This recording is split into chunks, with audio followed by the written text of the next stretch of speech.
Hey, America! Check out 16W with Norman. All the self-deprecation and stupidity you can handle, available wherever you download and listen. Rate, share, and review. I'm Chris Cody. Arrgh!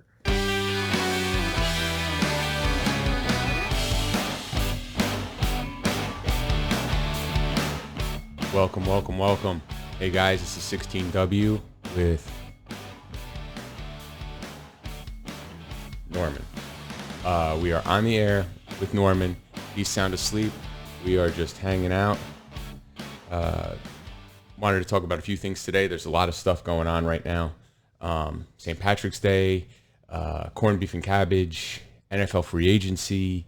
There is a lot of stuff going on entertainment-wise as far as movies and shows and things that if you haven't gotten caught up on, I wanted to check in on a couple of those things. I also wanted to talk about the situation in Atlanta, and I wish I could sit here and tell you I knew all the details on it. I just seen a lot of hashtags and stop hate and all this other stuff, and the thing for me is this: is that when people clearly there's something wrong with a human being. The church in South Carolina, the place in Atlanta. I don't get the racially motivated stuff. I just don't get it. I don't get the sexist motivated stuff.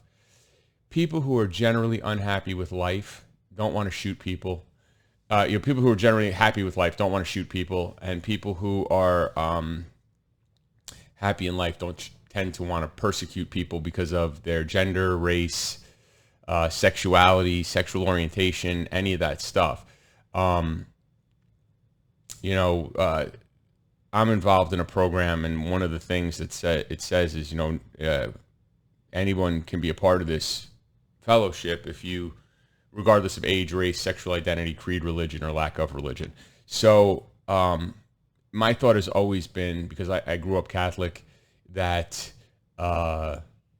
Catholicism had a lot to do with a lot of the shame and the guilt that I always felt my entire life for whatever it was. You pick a category, bad thoughts or sexual feelings or any of that stuff. Catholicism for me was always the thing, that's the thing that's making me feel guilty. And I just never felt like going into a little booth with a priest.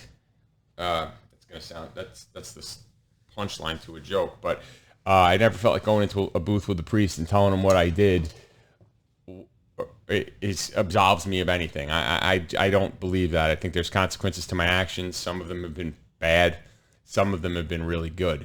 And just seeing what's going on, the amount of hate and things that are happening in this world, it's just scary. I think about my nieces and my nephews, and my nieces and nephews' age range is from 22 this year, or 23 this year, and or 24 this year, and down to 4. So I have a wide range of nieces and nephews, and I have another nephew on the way. We've been keeping it under wraps. My sister-in-law is having a baby boy. I believe Mason Ryan, I want to say. We've been tracking his progress. He seems to be doing pretty great. He'll be here over the summer. So it's a catch-22. I'm excited about having another nephew, and it just makes me sad for the way things are. And I don't know. I mean, a buddy of mine posted something the other day talking about Nicki Minaj and, what's acceptable, what's not acceptable. I'm not a big cancer culture guy. Certain things I don't agree with. I don't think there should be. I don't necessarily feel good about statues of people who are breaking away from our union. That's my one thing I'm not too into. The regime of the Confederacy was, people are going to get pissed because I'm taking a political thing here, but I lived in the South most of my adult life. There is no, I've had guys tell me slavery didn't exist the way it's being portrayed. Lie. That's not true. Black people weren't killed and raped and tortured under the Confederacy. And the whole thing, boil it down to everything. Everything in life comes down to follow the money, right?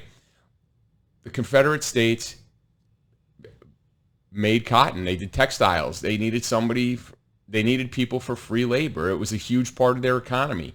They used those people and provided them a place to live. But shoot, it wasn't like living quarters today. There wasn't indoor plumbing. There was none of that stuff. It was people living in shacks, working all day, probably 18 hours a day or 12 hours a day, whatever it was, and just breaking their backs for people who paid them no respect. So to have monuments to those people, listen, if you're a Confederate guy and you believe in that, knock yourself out. You want to put a statue of Jefferson Davis on your front lawn that complies with your neighborhood, I'm all for that too. You can do whatever you want to do. The problem is when you have a Confederate general in front of a building that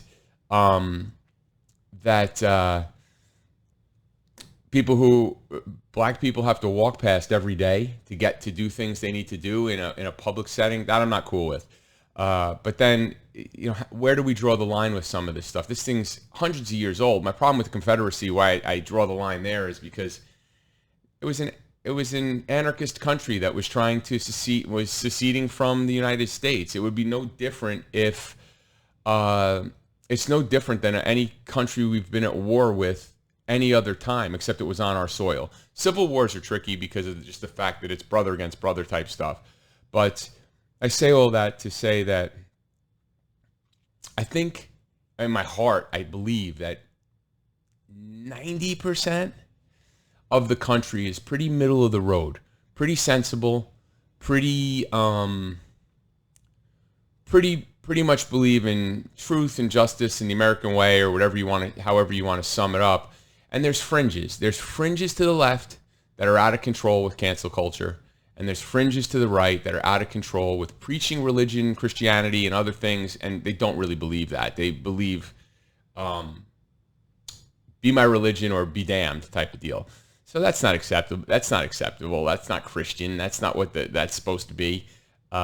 So with all the stuff that's going on in the world, that's what my fear is that the further we go along, the further we divide the country. And it's scary. That being said, not to get too political, it does make me worried that we haven't heard from the president in 3 months, 2.5 months. I don't know what it is. Oh, he was elected. Well, he was elected in November. So since he was president-elect, we haven't really heard much from the president on any of this stuff. And I don't know if it's one of those things where, and this is my memory, I guess I'm going to be 49 in a couple months, but were most presidents like this, and we just got so used to the constant barrage from the last administration of tweet a minute, press conference a minute, constantly in front of the American people, stirring things up? Or I remember President Obama addressing the country quite a bit. Now, I don't want to make anybody believe I think President Biden is anything close to the orator that Barack Obama was or Bill Clinton was. But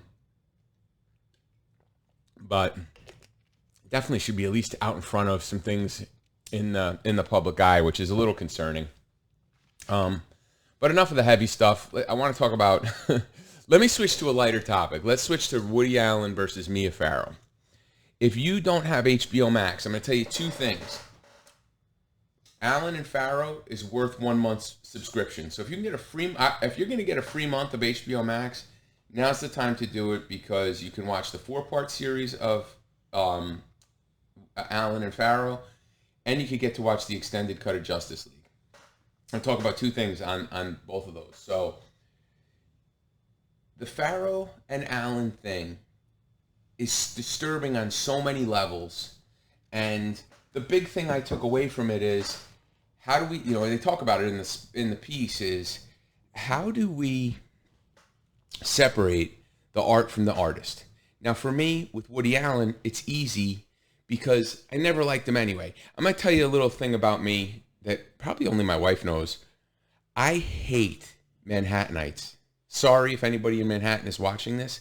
The stuck-up, snobby, smarmy, we're better than everybody else. And it's not just Manhattanites. They're the worst. But Brooklyn, Queens, Bronx, any of the 5 boroughs, maybe except Staten Island, they're pretty down-to-earth people. But any of the other boroughs, it's such a stuck-up, snotty, we're better than everybody else. And you're just not. I mean, you have more money and more wealth concentrated in the area which you live, which is an area I'm from. But the Woody Allen thing, I never got. I mean, he's a little bit before my time. And the stuff he made as I got into movies just didn't appeal to me. I mean, I was still young. And now, according to this thing, only things he releases is stuff in Europe. Because I guess Europeans don't give a shit that you're a pedophile rapist. I don't know. If anybody's from Europe and you want to call into the show and explain to me why you don't give a fuck about smoking cigarettes and rapists and perverts and pedophiles. I mean, what's his nuts? God, Sharon Tate, and it's going to drive me nuts. I'll think of it in a little while. The director who missed out on the Manson murders because he was filming a movie, he's also in Europe living there now too. So like, what is the thing with being in Europe? Is it just freer? Is it less compassionate? Are they just rougher around? I don't know. I mean, maybe that's the softening of our culture that has people here, and I'm okay with it. I mean, the shit in this documentary is so fucked up. Okay, so I'll run you through the synopsis of it because I don't want to ruin the entire thing. But in a nutshell, Woody Allen sticks his finger in his daughter's rear end, takes her to the attic, tells her to sit tight, look at her train set, and basically penetrates her in her rear end with his finger. I don't know if he's masturbating during this. I don't know what's going on. They don't really get into that specifically, but he's getting off on this, whatever it is. And whatever it is, rape is what it is. So he is doing this to this little girl at 7 years old. And as she gets a little older and she sees a child psychologist, all this stuff starts to come out. This fucking girl has not wavered from her story one time in 28 years or whatever she is now. And to her credit, basically, I don't want to get into what gets prosecuted, what gets prosecuted. Woody Allen's free, so you know he doesn't go to jail. But basically, people that were trying to protect her didn't want to continue to proceed with this and put her through the rigmarole of having to go through this trial and all this other stuff. But she's maintained for her whole life. This is what happened. Every document was maintained. This is what happened. No, nothing changed. She got evaluated by a company, and basically the system got circumvented, and I'll leave it at that, and she got hung out to dry. Flash forward to 2014. Now, at this point, I'm going to tell you, watching this documentary, Ronan Farrow is, like, we're both human beings, we're both men, but he is a so much more elevated version of the human species than I am, readily admitted. While I wouldn't call myself woke, I'm aware. This guy, he's smart, he's a lawyer, he's been a correspondent on all these networks, he's done all this stuff. He says, my sister came to me in 2014, she wanted to bring her story public. They got a friend to basically, in the media, help them let her write like an op-ed piece and print it. It was received with lukewarm reception. Flash forward now 4 years later in 2018, when the Me Too movement has now sprung from Ronan Farrow, who writes the Vanity Fair article that basically takes down Harvey Weinstein, basically starts this movement. And his sister's story comes back to light at that point, and now she's being more well received in 2018. Listen, the bravery amongst all these people to do this, and the other shitty thing is this, and I will divulge this. Ronan Farrow's in the media, and he's on all these media emails. Now, I've worked in marketing for a little while, and I get emails all the time. This is opportunities you can get in on. It's basically paid promotion. Like, if you see a product on the Today Show and you think the hosts or the producers of that product stumbled across that product in Publix and said, oh, I got to have this on the show, it doesn't work like that. There are publicists, PR executives, high level, that have contacts in all these places, and they just bombard people with it. And companies, I've worked with companies that say, I want to get on the Today Show. it's like a minimum 50K buy-in just to get your product placed on the Today Show and let them talk about it. Even one of those ensemble things at Christmas time, if you have a gift and all that, it's expensive. So what Ronan Farrow says is, while I'm in the media, I'm on all these email lists, and I am literally getting bombarded by Woody Allen, his father's PR people, with the things that they could trash talk Mia Farrow about, and giving them bullet points. Talk about this and talk about that, and she's vindictive, and she's jealous, and she's this, and she's that. And he's seeing emails from his dad's publicist trash talking his mom. Like, the system is set up a certain way, and some people just are not able to get away or out of that system. So 2018 happens, the Me Too movement happens, she's more well received, and this documentary gets made. There's a really cool thing about this documentary that is sort of twisted, and from what I've read recently, is Woody Allen is now suing the producers of this documentary, because Woody Allen, in all his arrogance, they have phone recordings of him talking to her, and he's on the phone. She's recording him, and you're hearing her recording, or his recording, and it's like, yeah, don't worry, I got her on the line. I'm just humoring her. I got it recorded, blah, blah, blah, blah, blah. But the way the story kind of lays it out is at Princeton University in New Jersey, there's a whole Woody Allen historical archive. And researchers went there and pulled his own stuff, and they just talked about it's in his own words. It's stuff he's doing. It's scripts that he wrote and edited and did all this stuff. So not only do they have him in his own word talking shit, they also have these scripts and these drafts of scripts. And like, I can't watch it. I truly can't. And I'll even put a caveat in there in a second, but I can't watch it because I never liked him to begin with. But if you look at some of the clips they're showing of his movies, it's basically the same premise in every movie. It is older man, distinguished, smart, funny, New York Manhattanite socialist who is a little quirky, but some young, beautiful woman falls in love with him. It's a general theme. I mean, Annie Hall, Manhattan.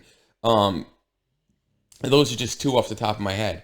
But if you look at that stuff, that's pretty creepy that there's a guy that basically wrote all this shit out and lived it out and was living it out.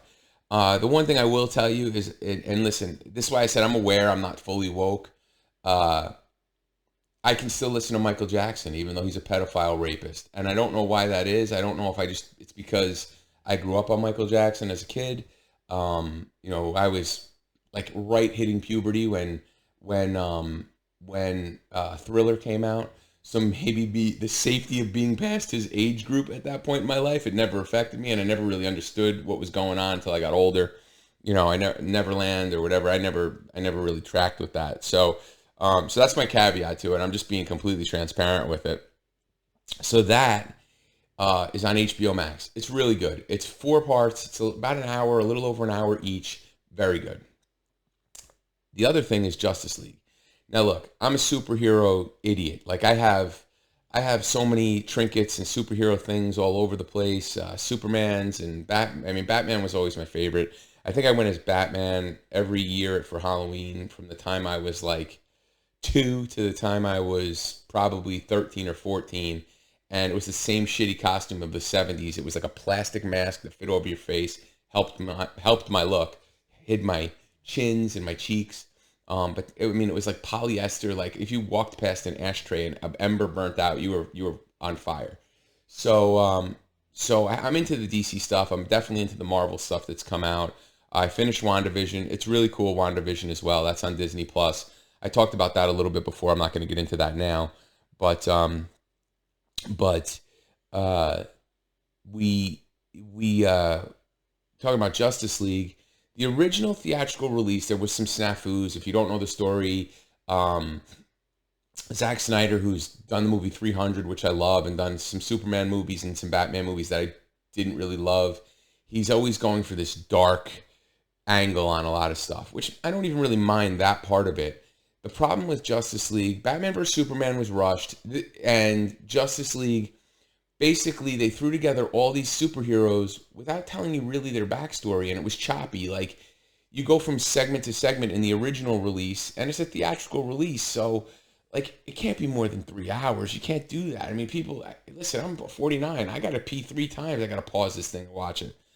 But it was definitely not done well. And then I think his daughter got sick, and he stepped away from the end of it. And they brought in Josh Whedon, who I think did Guardians of the Galaxy, and he came in and finished it. And it really wasn't a good movie. Like, on IMDb, I think I gave it a 3. I'm a couple hours into Justice League. I'm not even done with it. It's 4 hours. It is so much more filled out, and understanding of the characters, and understanding of the villains, and understanding of what's really going on, developing the super. I mean, like I've said before, Marvel developed their individual heroes and then brought them together. They did Iron Man, Thor, Captain America, put those together in the Avengers with Black Widow, and then did the Guardians of the Galaxy as an aside, and then brought those guys in together with the Infinity stuff. So, like, that's how Marvel did it, which clearly worked for them. I mean, they're the biggest franchise ever in the history of the world. So it's disappointing because Batman's my favorite, and they can't seem to, other than the Christian Bale trilogy, they can't seem to get it. I'm looking forward to, I was nervous at first about Robert Pattinson. I'm looking forward to Robert Pattinson's version of the Batman coming out next year. But at least in this version of Justice League, the fact that they are developing characters, even though it's in a movie where they're already together, at least you have a better understanding of the roles they play and their powers and the things that are going on. So it's much better done. It's way long. You got to invest time in it. You might have to watch it in 2 parts like I'm doing, and then check it out. So that's those two. And the only other thing I wanted to talk about from an entertainment standpoint is this movie, The Sound of Metal, that's been nominated for all of these awards. It's on Amazon Prime.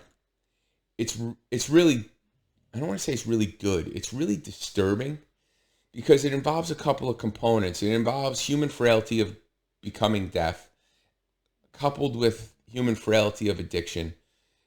And the way it's done, you're not going to finish watching it and like be happy and skip to the mailbox to get your mail after you're done watching it. You're going to be like, what did I just watch? And it's got to sink in. So I watched it the other night, gave it some time to sink in.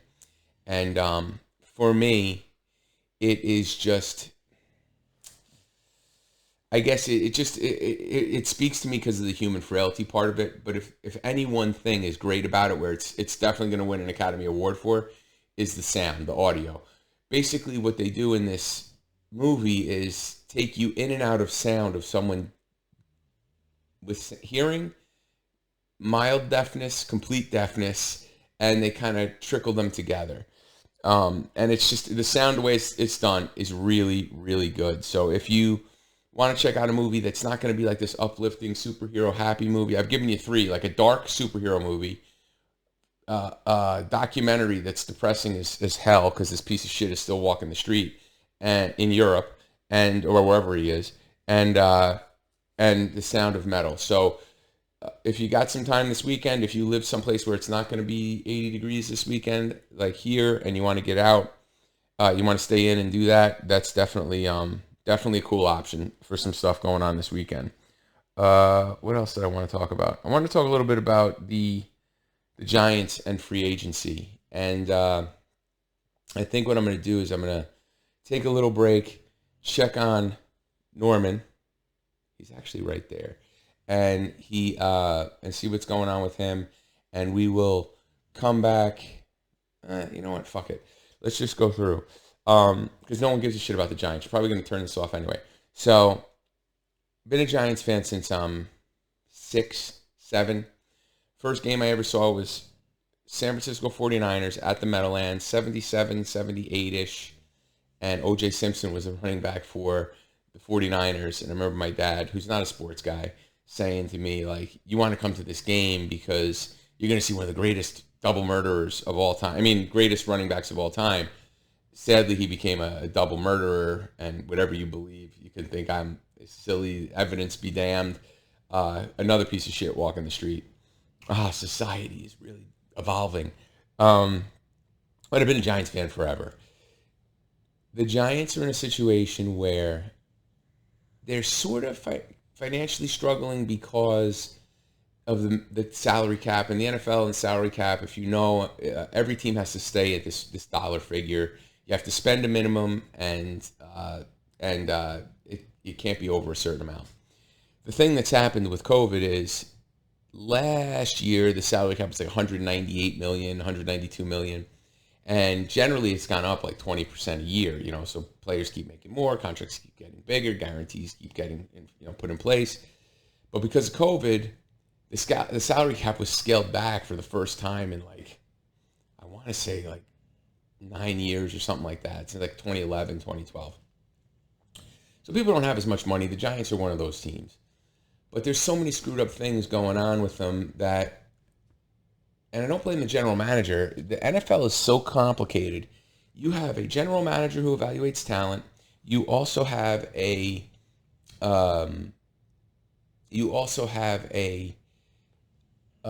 like a salary cap guru guy that does all the financials and the money and all that stuff. And they've just I don't want to say mismanaged it, but I look at other teams around the league and how they manage it, and the Giants just don't manage it that way.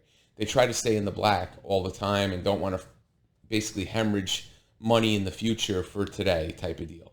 Problem is today never develops into a championship team, and they're constantly under that radar. So they re-signed a guy named Leonard Williams. I was happy when this trade was made 2 years ago. I wish he would have been signed sooner. There was some back and forth. But people bitched about that trade 2 years ago that we gave up too much for him. The guy was phenomenal last year, played on a 1-year type deal, and then was lights out. And now you don't hear anybody bitching about the fact that we gave up a 3rd-round pick for him. Nobody gives a shit. If you get 10 sacks out of a guy, give up a 3rd-round pick. Now they're pissed that they didn't sign him fast enough and other players left. Whatever. The other player in question is two. An offensive lineman named Kevin Zeitler and a defensive lineman named Dalvin Tomlinson. Dalvin Tomlinson hurts. He's an interior defensive lineman. He's a captain of the team, like one of these glue guys that you kind of joke about, but he was captain, leader of the team. He was good. He was really good. But they have a kid by the name of Dexter Lawrence who, in my heart, I believe is much better than Dalvin Tomlinson. They're going to have to pay him in the future, so I understand why they let him go.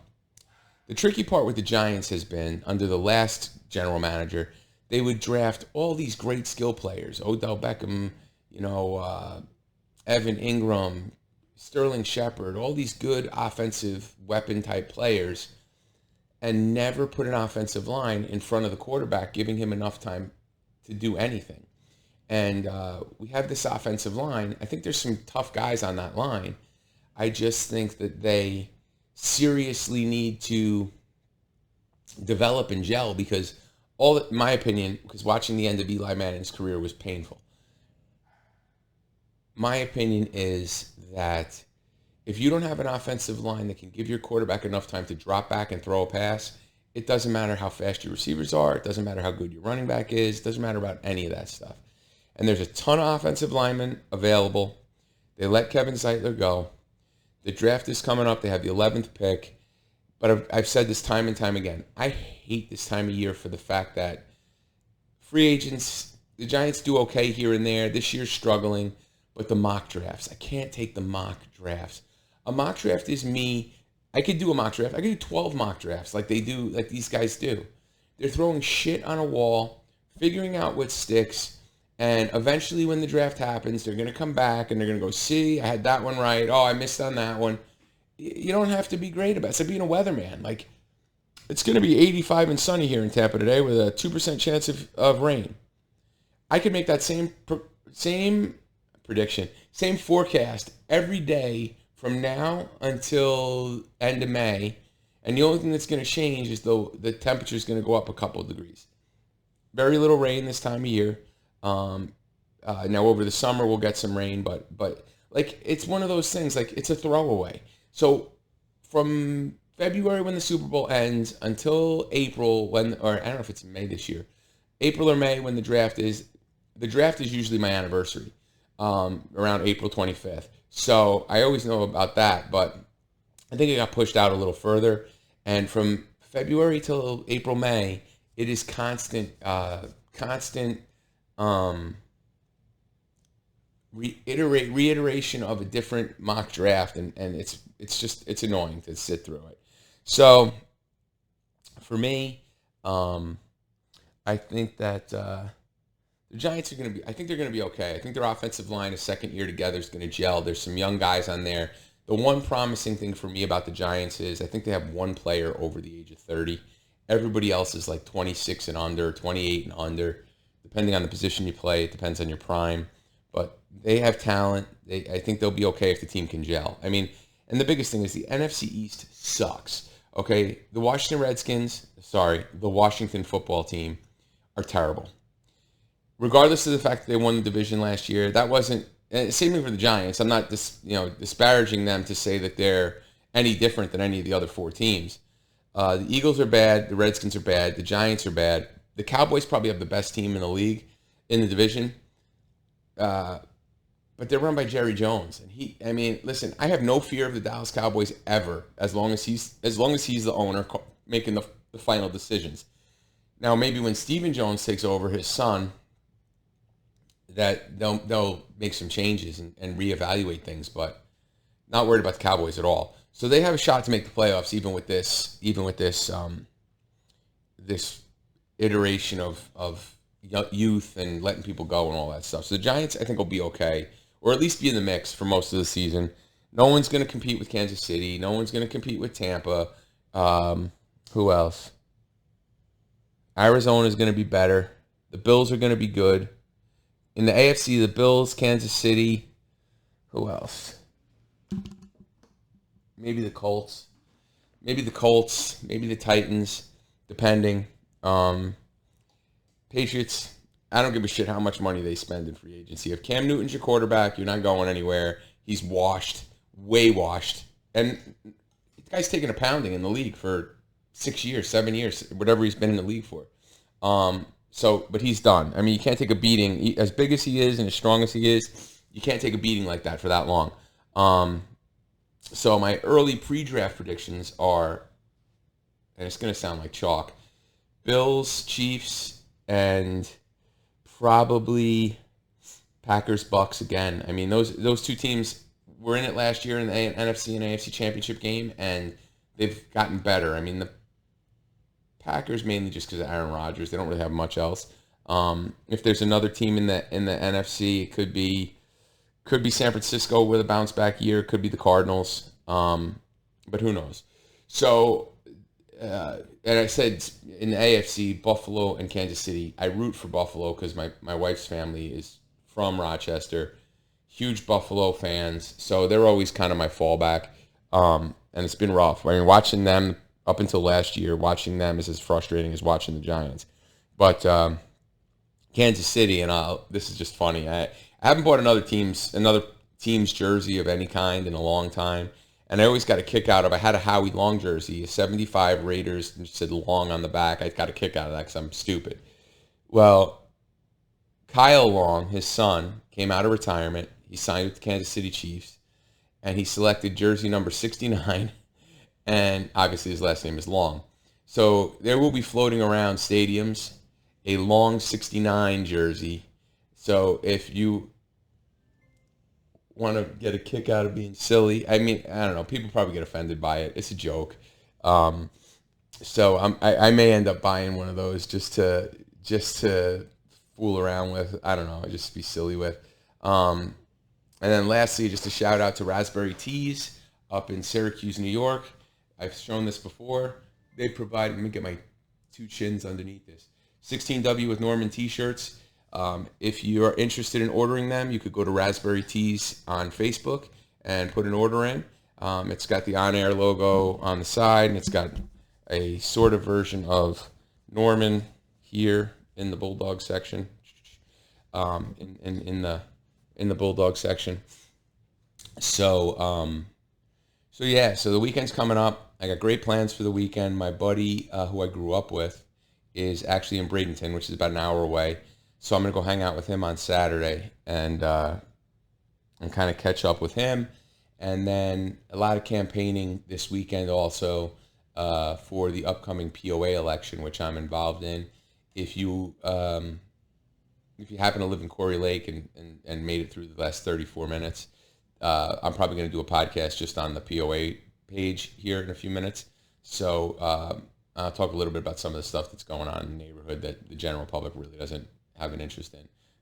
A lot of people in the neighborhood don't have an interest in it, but the general public most certainly does not. So guys, have a great weekend. Thank you for tuning in. Please like, share, subscribe.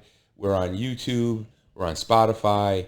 Would love to have you guys tune in and spread the word to your friends if it's, if you're into it. I'd love to try to get some guests on the show, either over the phone or in person here. We have the capability to do a person in the studio, a person on the phone.